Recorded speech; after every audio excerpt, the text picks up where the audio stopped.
Azərbaycan dünyanın ən qədim və təkrarsız abidələr diyarıdır.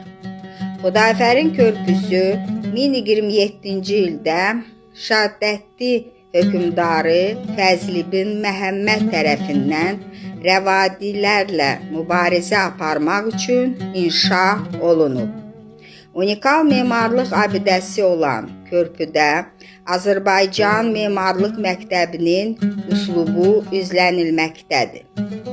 Ağa Məhəmməd Şah Qacarın Azərbaycana yürüşü zamanı bir hissəsi uçurulsa da sonradan bərpa edilmişdir.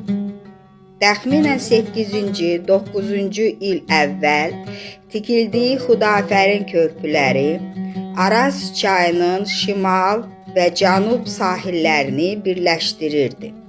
Ecazkar memarlıq nümunəsi olan hər iki körpü orta əsr Azərbaycan memarlığında geniş yayılmış qarışıq hörgü, kərpic və daş hörgü üsulundan məharətlə istifadə olunub.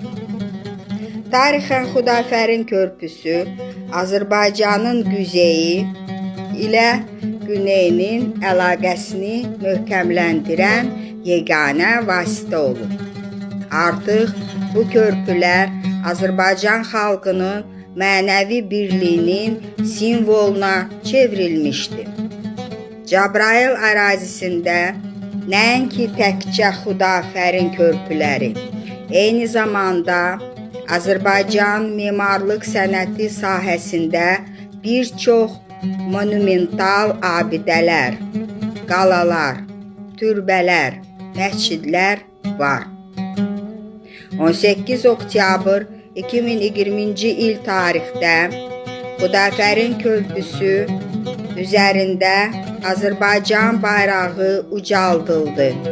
Parlaq qələbələrə imza atan müzəffər ordumuz bu dəyərli abidəni əsl sahibinə qaytardı.